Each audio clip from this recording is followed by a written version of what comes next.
मैं प्रशासन से मुख्यमंत्री भोजनालय से हाथ जोड़ के निवेदन करता हूँ, मुझे न्याय दिला दें और मुझे पैसे दिला दें। तो मैं सर नहीं आते न्यू इंडिया खबर से।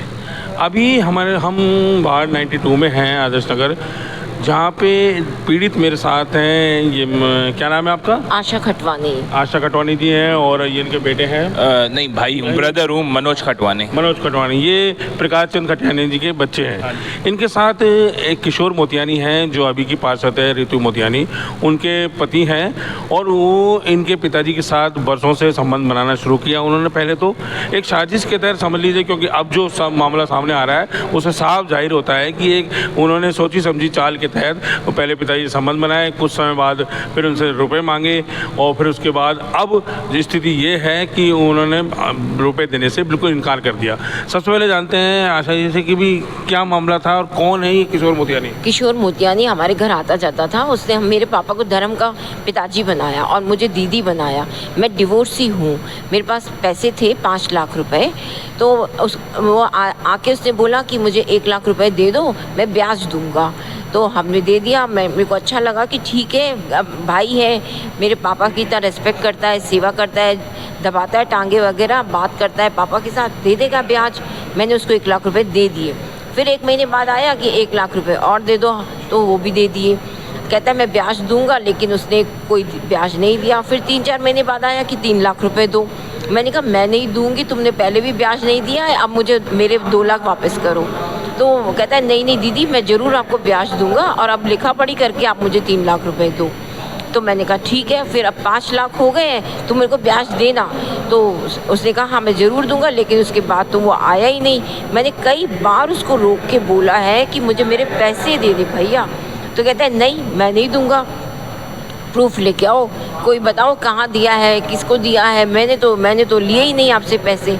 चीखने चिल्लाने लग जाता है। एक्टिवा से हम आ रहे थे तो हमको गिरा दिया, पीछे से आके सिल्वर कार में आता था। गुस्से से देखता है जैसे मैंने उससे पैसे लिए हैं। बहुत ही बदतमीज़ी से बात करता है। और मेरा भाई अगर कभी बोलता है तो मैं बोलती हूँ कि रॉकी भाई संभाल के, वो तेरे को आपने पैसे का तकाजा किया उससे कब?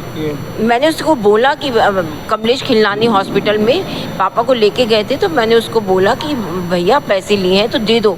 स्वाति जी के साथ आया था, राजा पार्क की पार्षद के साथ। चीखने चिल्लाने लग गया कि मेरे को प्रूफ दो, कौन से पैसे मैंने लिए हैं, मैं नहीं दूंगा। चीखने चिल्लाने लग गया। तो फिर मैं चुप हो गई। और उसके बाद मैं अपने भाई को ही बोलती हूँ कि रॉकी संभाल के बेटा, वो तेरे को कुछ भी कर देगा। डर लगता है हमको कि वो कभी भी बदला लेगा, जबकि हमारी गलती नहीं है, गलती सारी उसकी है। देखिए ये रिश्ते जो होते हैं बहुत मार्मिक होते हैं और ऐसे रिश्तों को निभाने की हमारी भारतीय संस्कृति में परंपरा भी है। लेकिन उन रिश्तों के आड़ में अगर कोई इस तरह की धोखाधड़ी करता है और पैसे लेके उसके बाद चलो ठीक है पैसे ले लिए आपने, लेकिन वो देने से भी इनकार कर रहा है। और अब इनको जैसे बताया इन्होंने ऑफ द रिकॉर्ड जान से मारने की धमकी दे रहा है और पैसे देने से साफ इनकार कर दिया। कहीं रास्ते में टकरा भी जाते हैं क्योंकि रहते आसपास ही सब लोग, तो फिर उससे गाली गलौज करता है। आइए आशा जी के भाई से बात करते हैं कि मामला जो अब किशोर मोतियानी है, जो वो क्या चाहता है आपसे और आपने उनसे जब तकाजा किया तो उसने किस तरह की हरकतें की आपके साथ? सर यही है, जान से मारने की धमकियां देना। हम अपने पैसे खुद के मांग रहे हैं कि भैया हमारे खुद के पैसे हैं। आज हमारे पिताजी की हालत ऐसी गंभीर है कि भैया वो बेड से उठ नहीं पा रहे हैं, ना चल फिर पा रहे हैं, ना कुछ कर पा रहे हैं। उसके बाद भी वो ऐसे करे तो बहुत ज़्यादा वो होता है। पुलिस में गए? सर पुलिस में गया, FIR कराई, उसने FIR पे FR लगा दिया। कारण कि भाई रसूखदार है, बीजेपी का, उसकी वाइफ ऋतु मोतियानी पार्षद है वार्ड 92 की, किशोर मोतियानी की।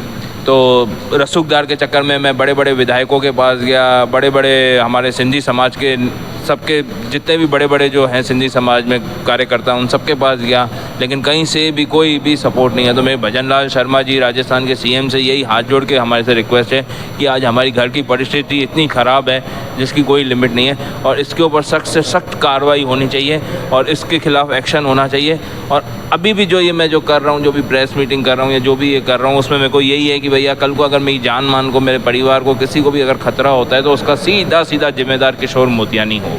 देखिए भारत की सबसे बड़ी राजनीतिक पार्टी है बीजेपी, और उनके पार्षद के पति जो इस तरह की हरकत कर रहे हैं, क्योंकि आप साफ दोनों ने बताया है कि अभी पिताजी की हालत इनकी बहुत ख़राब है, बीमार हैं, वो पैसे की मोहताज हो रहे हैं। ये लोग सोचते हैं कि पुराना दिया हुआ पैसा है वो आ जाए, लेकिन पुलिस ने भी इनकी मदद नहीं करी। कोर्ट में गए, कोर्ट में भी अभी मुकदमा चल रहा है, बहुत लंबित है। जिस तरह उन्होंने बताया कि बीजेपी की पार्षद का पति है और रसूखदार है, तो उसका फ़ायदा ही उठा रहा है। लेकिन हाँ, अभी आपने देखा होगा कुछ बीजेपी के स्थानीय जनप्रतिनिधि हैं, उन पर भी कहीं ना कहीं विवादों में घिरे हुए हैं। लेकिन जहाँ मोदी जी की सरकार है, भजनलाल सरकार की जो राजस्थान सरकार है, उनसे तो ये इन्होंने हाथ जोड़ के निवेदन किया है कि कम से कम अपने जनप्रतिनिधियों और उनको पाबंद करें, और इस तरह हरकतों से बीजेपी का नाम खराब होता है।